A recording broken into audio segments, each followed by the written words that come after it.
here. This is 2020-093916 and 2020-007617. It's Mountainside Fitness against Douglas A. Ducey and Fitness Alliance against Douglas A. Ducey. We are conducting this hearing through GoToMeeting with counsel, and we also have certain members of the public who are listening in on GoToMeeting. And we also have our bridge line now open, so members of the public can also be listening to what's transpiring. Let me start out by telling counsel what I have, and then we'll start talking about what's the best way to address all of this. I do have, on the Mountainside case, the request for judicial notice, the application for injunctive relief, the response, the supplement, the response to the supplement, the motion to dismiss, and the response. And I think that's everything that I have on the Mountainside case. Is anybody aware that there's anything that I've missed? Okay. Mr. Jordan, I think you have it. Okay. Yes. And I have read everything, and I have read almost all of the cases. And on the EOS side, I think, well, in addition to the complaint, of course, there's just the application and the response, I believe. Is that right? That's correct. Okay. So procedurally first, let me just kind of button this up. In light of Judge Brodman's order on the EOS case, I am considering this hearing today also the order to show cause hearing on the EOS matter. Does anybody have a different take on that? Hearing none. Then let's talk about the best way to proceed, first of all. And I guess my first question for everybody, and we'll look to Mountainside and EOS first since they're the movements. Is there a request by the movements to present testimony in court, live testimony, not live testimony, we probably do it remotely, but, and I will tell you my take on that is I don't think it's necessary. For purposes of what we have in front of us, I'm certainly willing to assume the factual matters that are in the moving papers are accurate, they are verified, and it obviously will make a big difference as far as timing if there's a request that we present live evidence. So let me ask you first, Mr. Saines, is there any request by Mountainside to present testimony? Your Honor, today's hearing, I assume it's the 10th. Yeah, it wouldn't be today. That's why if somebody wants to present testimony, it isn't going to be today, which is kind of why I'm urging people to say no. But anyway, so that's my question first for Mr. Selms. I will say no testimony today then. Okay. Yes, Your Honor. Mr. Selms, what about on your side? Your Honor, likewise, we don't believe there's any live testimony required today in this particular case. Well, and I guess my question is a little broader. On your application for injunctive relief, I know there's not going to be testimony today because it wasn't set as an evidentiary hearing, but is there any request by either of the movements to present live testimony before I rule on the request for injunctive relief? Not as far as EOS business, Your Honor. Okay. And, Your Honor, the only distinction I was making is between temporary restraining order and preliminary injunctive relief. So on the application for temporary restraining order, we do not wish to present any live evidence. Okay. Do you want then, with respect to the request for preliminary injunction, to present testimony? If we did, my understanding procedurally is that we are on the temporary restraining order stage. I was thinking that Your Honor would rule on the temporary restraining order request today, with notice, of course, which we've given. And then depending on the outcome of Your Honor's ruling on the temporary restraining order, there may or may not be a preliminary injunction hearing. I think we work with defense counsel, okay, with the governor's counsel to make that decision. Understood. I got you, Mr. Saines. So what about for the governor's office? Is there any request to present evidence? I have read the initial 2 declarations that were submitted by the doctors, and then I see there were a couple others that are submitted, I think, that go back to when this thing first came about. So what about for the governor? No witnesses, Your Honor, and we believe everything's inside the judicial notice. Okay. That was my next question on this business, is the request that the governor had filed for the court to take judicial notice of certain things. Is there any opposition to that, first by Mountainside, Mr. Sains? No, Your Honor. Okay. And Mr. Zelms for EOS? No, Your Honor. Okay. Before we then get to, and what I'd like to do then on the application for temporary restraining order, I have a few questions, and I give everybody an opportunity to be heard as far as any additional arguments you have on that. Let me just also, though, address on the motion to dismiss. As I said, I do have the motion to dismiss that was filed in the Mountainside case, and the response. I assume then the governor's going to want to file a reply brief, and then I'll certainly try to rule on that as quickly as possible. Any idea? I'm going to put you on the spot, Mr. Johnson. When you think you'll file your reply? You guys have been doing things very quickly, so I think I'm assuming that you'll keep up with that custom here.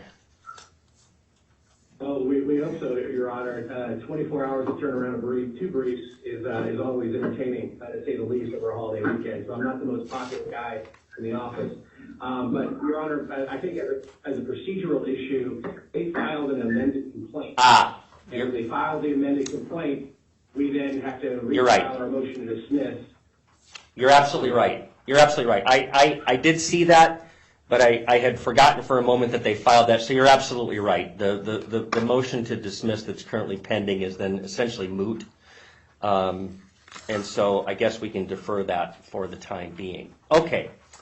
Let me... Your Honor, if I may, though, real quick, to the extent, just because of the TRO and the SAS process, there were obviously substantive arguments in the motion to dismiss that do cross over to our motion. Absolutely. No, and I do understand that. And like I said, I have read everything, whether in the motions to dismiss, responses, or in the application for injunctive relief.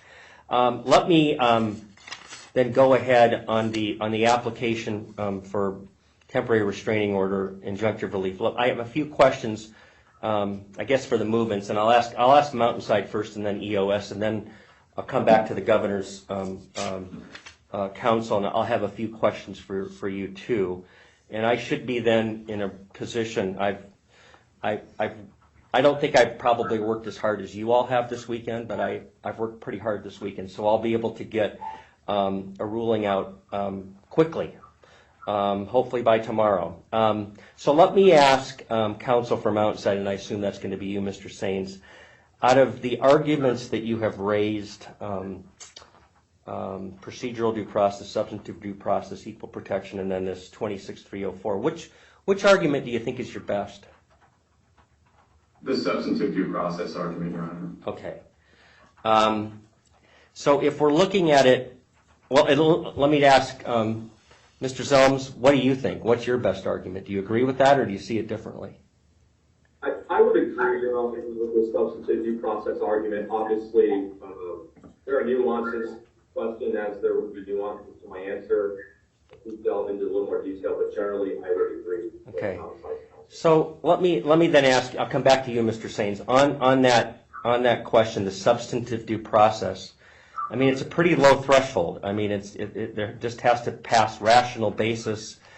And I guess my simple question to you is, doesn't this executive order pass that minimal rational basis test? No, Your Honor, it does not for a multitude of reasons. But the primary reason is that in order to not be rational, it is arbitrary and capricious. And that's what we have here under the governor's executive order. And when you say that it's arbitrary and capricious. I mean, and one of the things that I looked at, and you guys had cited to me in one of your papers the Whitmer case, the one from Michigan, the trial court decision. But that trial court decision, I know, has already been stayed and basically slammed by the Sixth Circuit. And the Sixth Circuit said that, the applicable constitutional tests permit rational speculation as long as there is a conceivable basis for the order. I mean, that's about as low a threshold as you can get. I mean, why don't you tell me why you think that it doesn't pass that absolute minimal test? Your Honor, can I address that first? Yeah, who spoke? This is Mr. Sanis. That's what I thought, Mr. Sanis. But yes, I intended for you to, so please. Well, Your Honor, we wanted to start on the substantive due process argument, and partly because this is one that's clean and doesn't have any legal argument against it except application of the rational basis test. And to apply the rational basis test, we first need to describe the state's actions. And the parties don't agree on how to describe the state's actions. It wants the rational basis test to be applied to the question of whether to close fitness as a sector of the economy. So the state wants to compare industries. We want the rational basis test to be applied to protocols. The state closed fitness facilities that were in compliance with the state's own protocols for reopening. The first closure in March was based on a comparison of fitness centers versus other sectors of the economy. And that was the first closure. And that is what the state is still defending today. They say that fitness centers pose unique risks. But we're not discussing the closure any longer, Your Honor. This case is about the second closure. And that's an important and critical distinction where we seem to be ships passing in the night in our arguments back and forth. We want the court to focus on closing fitness centers that were following the exact protocols that the state itself prescribed. So before fitness centers were allowed to reopen in the middle of May, the state developed its own specific rules for reopening. And it's undisputed that the ADHS adopted and published on its website guidelines for reopening fitness centers. And the ADHS required fitness facilities to follow those guidelines for reopening. So going back to the first closure that happened in March, that was a broad closure. It included all non-essential businesses, but specifically included retailers, salons, barbers, and restaurants. On May 8th, they were allowed to open, but had to follow the protocols adopted by ADHS. On May 11th, that was for retailers and barbers and salons. And then on the 11th, restaurants were allowed to open for dining services if they followed the protocols adopted by ADHS. And then the same thing happened on May 16th. With Executive Order 36, the governor rescinded the essential business order, the closing of non-essential businesses. He allowed them to open, and they gave general guidelines for all businesses. And then, of course, as Your Honor knows, they gave the specific, quote, guidance for gyms and fitness providers. So the question that we want to focus on is not whether to close fitness centers. It is what rational basis the state can offer for the conclusion, which is inherent in Executive Order 43, that the state's own protocols for fitness centers were not good enough to allow fitness centers to remain reopened. But the protocols for other businesses are good enough to allow them to remain open. That is the distinction we're focusing on. Okay. And the state will continue to say fitness centers pose unique risks. And when the state says that, I'd like Your Honor to sort of mentally reconfigure what the state is arguing. The state will say fitness centers are uniquely risky, but Your Honor should say, when they say that, what they're really saying is the state's own guidelines for fitness centers and gyms are uniquely risky compared to guidelines that the ADHS issued for other businesses. Because we know that restaurants are still open. We know that barbers are still open. We know that salons are still open. They were in the same position that Mountainside Fitness and other fitness centers were in on the initial closure, through the reopening, through the adoption of protocols. And now, after all those things happened, after the adoption of protocols, now fitness centers are being treated differently. So it's not the centers that are being treated differently, it is the protocols that are being treated differently. Okay, all right. If they continue to say fitness centers are dangerous, but they don't have any evidence, not a rational basis, not reasoned guesswork, not rational speculation, that their own protocols for fitness centers were not protective enough. Okay. Thank you. That's what we like. All right, thank you for that. I understand that. Before I turn to Mr. Johnson, Mr. Zelms, is there anything on that point that you'd like to add on behalf of your client? Your Honor, I think it's important to point out in the state's response, the governor's response, they were selective in what some other states were doing to try to establish a sort of precedent for what the governor is doing here in Arizona. And I want to point out that in many respects, it's comparing apples and oranges. But as it relates to gyms and personal fitness facilities, Your Honor, you can simply look to the state of California as precedent, where they've initiated reclosing. And bars have been reclosed, but gyms have not. And that's important. And on top of that, it's very telling, Your Honor, that as Mr. Sain said, that the government's own policies and procedures and protocols for reopening that they've established, that they're now saying that the gym cannot comply with. But as we, on earlier this week, or earlier last week, at the 3rd, we submitted a 24-point reopening attestation for EOS Fitness in the state of Arizona. And these are based on the governor's own guidelines from Executive Order 43. So that's the point that we're trying to make in terms of there is no rational basis, because what the governor is doing is basically making arbitrary decisions, singling out gyms for no apparent medical reason at all. Well, let me, before I turn to Mr. Johnson on this, Mr. Sains or Mr. Zelms, either one of you can address this. I guess the one thing that you're saying is, and I understand that you're saying the governor's not being consistent. They said, do this, we're doing this, and now that's not enough. And I guess my question is, though, does the rational basis test demand consistency? I mean, if there's one thing we haven't been getting through this COVID crisis is consistency, and it's understandable. The science is new, the science is evolving. We know things now we didn't know then. So is demanding exacting consistency, is that asking for too much under this minimal rational basis test? Judge, it's not a consistency argument. It really isn't. I'm sure that the fitness centers at gut level have a consistent argument, but if the state had a rational basis for concluding that its protocols were not good enough, it warranted a reversal of the opening.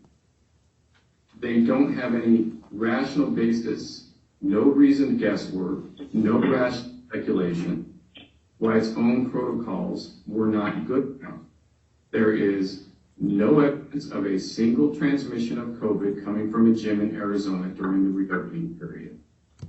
They have no evidence, they have presented no argument, affidavit, or anything of any nature showing that there was this rampant problem with gyms not following protocols that we saw with bars.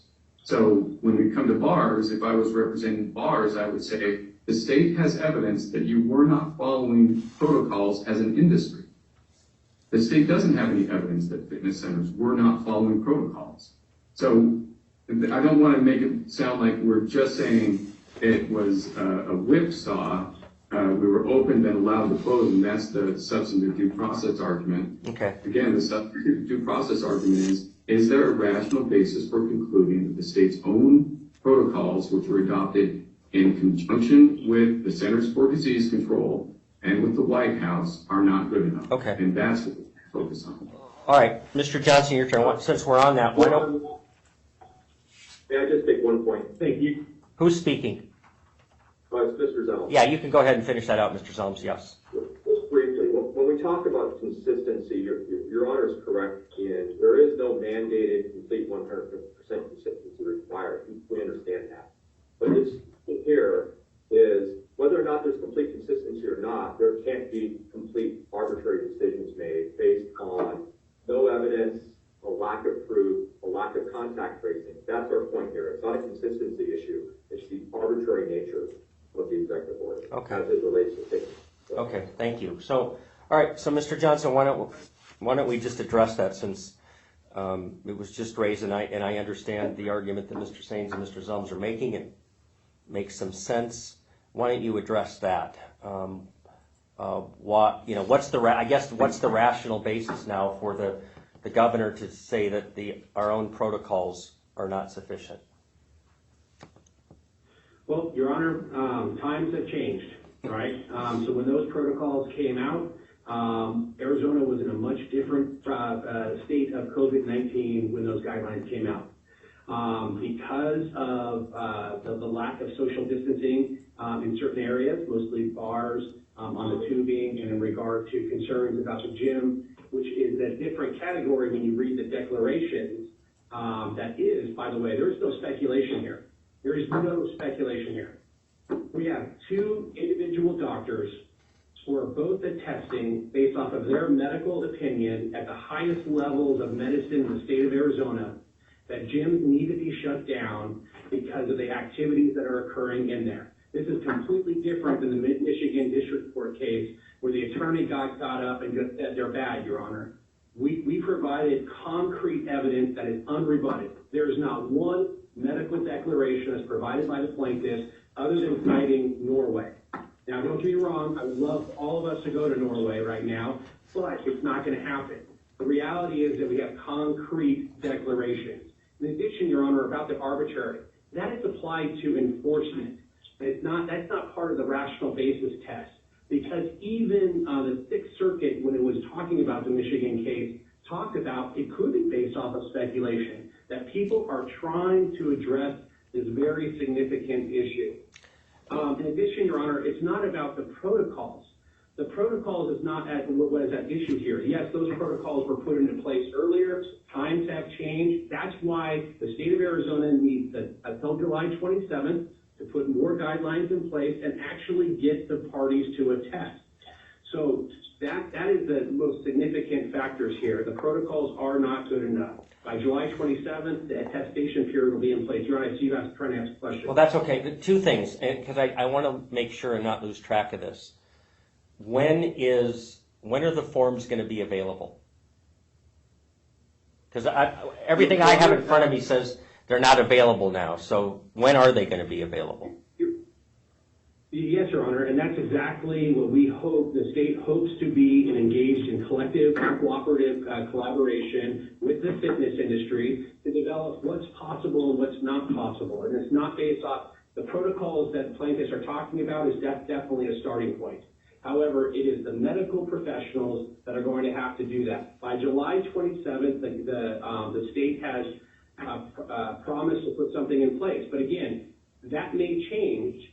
So it's hard to make promises in the middle of the most significant pandemic in 100 years. But I know that the plan is, pursuant to the executive order, is to have that in place by July 27th, and then have the attestation period, and hopefully the fitness centers that are in compliance will take effect. So July 27th is the bottom line, Your Honor. Well, I thought that this was written in a manner that that affected businesses like the two that we're dealing with here could reopen by July 27th. Did I read this? And that's the goal, Your Honor. Okay. That's definitely the goal. However, it will be an attestation period as to who's able to open. But the executive order does talk about if I'm going to paraphrase here, if feasible, right? If circumstances change, we might be going into a different direction. And based off of the data, I think that has to be taken into context. And if Your Honor, if you permit me real quick, I would like to update the record as to the data that occurred just overnight. So between, on July 6, 2020, according to the Arizona Department of Health Services, there were 101,441 cases in the state of Arizona. When I argued McGee, Your Honor, there were 9,945. And as of today, there's 1,810 deaths. In McGee, there are 450. Those are all 15 counties that are significantly impacted. And I think this data, especially because gyms, I might be a little bit above their age limit as to who they're catering to, but you know, they're in the 20 to 44 range. Below 20 from cases from last night, 378. From age 20 to 44, 1,749. From 45 to 54, 555. Age 59 to 64, 386. And age 65 is 285. When the medical personnel, including Dr. Christ and Dr. Bessel, who are the top of their game for the state of Arizona, says that we need to shut down gyms to control that 20 to 44 age limit, we're trying to protect people here. And for those facilities that are ignoring the executive order, they're putting humans at risk. There's going to be deaths associated with that, and that cannot be denied. One of the points that either Mr. Saines or Mr. Zelms made, though, was when we talk about speculation, granted, I mean, no one can dispute the numbers that the younger group is having a spike, but I guess I wonder what is the basis for concluding that any of that is coming from gym owners as opposed to all these pictures that we've seen about, you know, throngs of people going to bars and parties and all of that. I mean, isn't that speculation that we're saying this is being caused by gyms? No, Your Honor, and again, I'm not a medical doctor. I don't know if anybody on the call is, but there were 2 declarations by medical personnel that saying gyms have a higher risk because of the projectile when you're working out. And I'd also bring your attention, Your Honor, I do not want to compare the fitness centers to gyms. It's not what we're trying to do. Every category is differently and looks that way. But I understand. If you look at Exhibit C, there was definitely a party going on at Mountainside on July 1st. And so I think that there's some context there that has to be taken into account. Okay. While I'm talking to you, Mr. Johnson, I had one other question that I wanted to not lose track of. And it may not be all that important with respect to kind of where we focused the discussion so far, but I did want to address this because in your papers you took the position that we're not even dealing with a protectable property interest here. And I wondered about that because I said to myself, does that mean that, and I'm not saying that happened here, but the government could totally capriciously, for no rational basis, shut a business down, make them close, and there's no constitutional recourse because it's not a protectable interest? That doesn't seem right to me. Well, Your Honor, obviously that's the facts of the case that we have here, so there's definitely medical opinions that are in the record that clearly identify. However, if an elected leader who has the authority woke up one morning and said, you know what, I just want to close down the fitness centers for no reason whatsoever, that might rise to the level of rational basis. But to the extent that it is based off of speculation and that elected leader is able to articulate a reason, then that basically does meet the rational basis test. The protectable interest, by the way, only applies to the procedural due process argument, not the substantive due process. And as counsel has already explained, according to them, their better argument is on the substantive. And I do understand that. In any event, thank you for that. Let me. I think, and Your Honor, I mean, I think if you look at Jacobson and you're looking at fundamental rights, I I can tell you, this governor struggles with this balancing test significantly. And I think that when to the extent that there is a fundamental right that is at issue and it rises to a higher level, those are the issues that we have to deal with. But even those fundamental rights in the middle of the pandemic, according to Jacobson, unfortunately have to be set aside. And as a purist on the Constitution, that's not easily said, but when you're in the middle of a crisis of this nature, for the collective good, as Jacobson said, it has to happen. Okay. Mr. Sains, let me ask you a question, because I know you guys kind of raised this issue a little bit late in the game, but I wondered, when you raised this issue about 26304, I didn't want to, overlook it, and I didn't want to take it lightly, but I did read the statute, and I didn't see how it helped you. I mean, where does it say in that statute that if let's assume for a minute the governor didn't consult with this emergency council or get input or whatever, where does it say in that statute that therefore any executive order taken is void or unenforceable?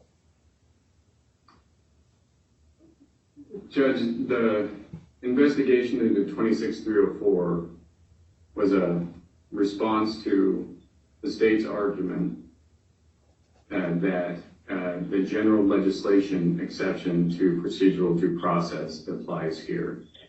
And when I read it, I thought, governors don't legislate. That would violate Article 3 of the Arizona Constitution, the separation of powers. Then they mentioned quasi-legislative, which we understand to mean administrative, agency action, rulemaking that implements the intent of Congress or legislature. But rulemaking has its limits as well. And there has to be some limit by the legislative branch to the governor's rulemaking authority. And so at the same time that the governor's broad authorities were adopted in 26-303, the legislature adopted 26-304. And that language is weak. It says that the governor must listen to recommendations of the emergency council. It also says the emergency council must monitor, the emergency council shall monitor. So backing into it from the question of Article 3 of the Arizona Constitution, can governors legislate? Obviously that answer is no. Can governors make quasi-legislative acts in compliance with the permission of the legislature? The answer to that is yes. Must there be limits on what the governor can do to ensure that the governor is remaining within the legislative parameters? Yes. And what are those limits? Those limits are 26-304. Okay. It could be that the very limit is that the governor must consult with them, must listen to recommendations. But if we're correct, this council has never met, except on a perfunctory basis on June 18th, where COVID protocols and the governor's orders were never discussed. The governor is now acting as a legislator outside of his authority that was supposed to be monitored and regulated and recommended by the emergency council. Okay. All right. Thank you for that. Let me. I think we got to the gist of the argument. When I had asked, "What's your best argument?" and we've heard the arguments on that. But I want to make sure everybody's has an opportunity to say what they want to say. Keeping in mind, as I've told you, I've read this stuff thoroughly. I get it. But I want to, Mr. Sains, let me ask you first. Is there any other points that you wanted to make to me here this morning? I want to go to the post-deprivation right on due process. The state says that Executive Order 43 has its own post-deprivation remedy. It doesn't exist now. It is, to quote Mr. Johnson, they hope to engage the medical community and the fitness center community, but there is no promise of when the attestation process will be in effect. So as we are in court today, which is where we have to make the decisions, there is no post-deprivation remedy. There's none. It may be in the future, but right now there's no post-deprivation remedy. Okay, good. I get it. I got you. That's a good point. Anything, and I'm going to come back to Mr. Johnson on that, but Mr. Zelms, anything else that you want to add here this morning? Judge, thank you very much. Just briefly, I want to reiterate a couple very important points. The arbitrary position and the rational basis standard, they're not mutually exclusive. They cannot be separated. Mr. Johnson, on behalf of the governor, referenced hours and tubing. And again, I want to reiterate, this is related to the reclosing. This is not the initial closing. This is the reclosing of Executive Order 43. Right. So bars and tubing, they are mutually exclusive. There's no protocols in place for them. There's no compliance from them. Whereas the large fitness facilities such as EOS, my client, Your Honor, have innumerable safety precautions in place. And I understand the medical doctors that Mr. Johnson referenced in terms of affidavits, but in their affidavits, they not cite a specific instance of community spread as it relates to EOS or a large gym, a large comparable gym. Not only that, Your Honor, I think it's important to understand that there's another dynamic here, that these fitness facilities do provide health and safety service. We're in Arizona, it's 114 degrees today, Your Honor. There needs to be some sort of mechanism by which people can exercise and improve their health and safety when it's that hot outside. I realize that's an anecdotal argument, Judge, but it's a practical argument as well. I mean, it really is. And so ultimately, at the end of the day, when it comes down to it, there is no industry in the state of Arizona that has taken protocols that were implemented by the governor himself and implemented those protocols. And for purposes of EOS Fitness, they've done above and beyond that. So if you take all those things into consideration, the reclosure of the fitness facilities is nothing more than arbitrary decision that has no basis in specific proof, Your Honor, in terms of community spread. And for those reasons, we ask that the court grant our TRO. Mr. Johnson, before I give you a chance to give the last word, I do want to follow up on one thing that Mr. Sain said. And I did, when I read these papers and I see, you're telling me there is post-deprivation process. There is. It's there.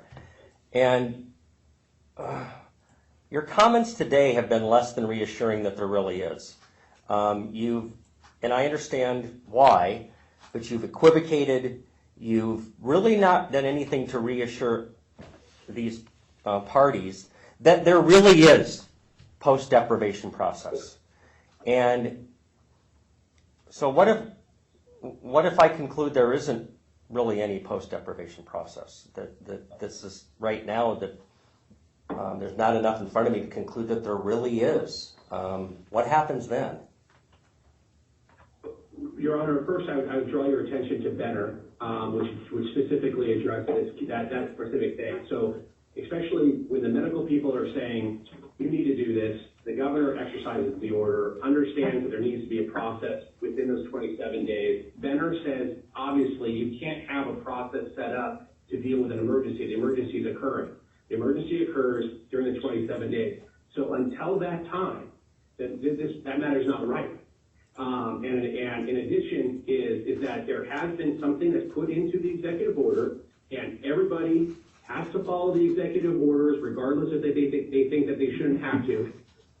There's a lot of orders, Your Honor, that I've gotten from the court, believe me, I want to ignore, but I get it done, that you cannot avoid that order. And so the governor has directed ADHS to do that by July 27th. There is no misunderstanding that that's not going to happen. In regard to Mr. Zelm's comments, I do want to single out EOS. EOS has gone above and beyond in regard to certain things that they put in their papers. And on behalf of the state, we wish all 900 gyms in the state have been good corporate citizens like EOS of trying to go above and beyond, as well as closing down when Governor Ducey ordered them to close down. That's good corporate citizenship. And EOS will be having all of those things in place once the attestation process occurs. I can also affirm to the court, and I think Mr. Zelms would agree with me, that there are ongoing conversations with the industry to ensure their voices are heard during what does the attestation occur. You have the medical folks over here, they are over here, our brethren in a different profession, and then we have the fitness folks. Trying to ensure that that's that balance to not only protect the fitness center's owners, but also protect the people that are not only going into those facilities, but the people who then they have contact with outside of that.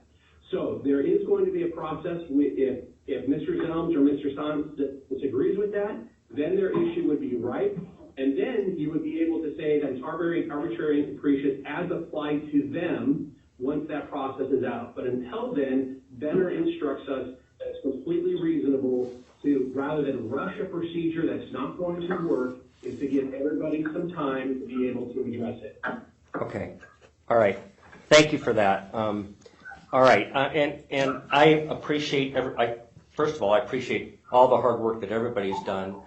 And I appreciate the arguments today. It's been helpful as far as focusing on the issues. As I told you all, I'm going to get a ruling out quickly. It doesn't do anybody any good for this to sit. I hope to have, I'll have it out by tomorrow.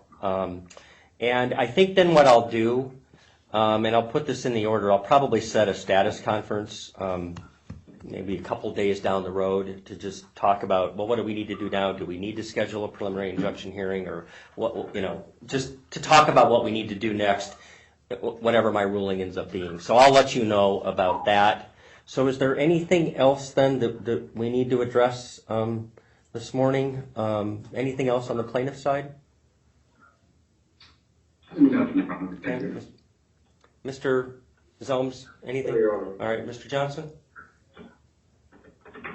No, Your Honor, other than compliment your staff. Barry did an amazing job putting this all together, and you're lucky to have her. That is very kind of you to say, and I agree with you 100%. So thank you for saying that. I appreciate it. Like I said, I'll get a ruling out for you all promptly. Good luck to everybody. Thanks for participating. Thank you, Your Honor. Thank you, everyone. Thank you, Your Honor.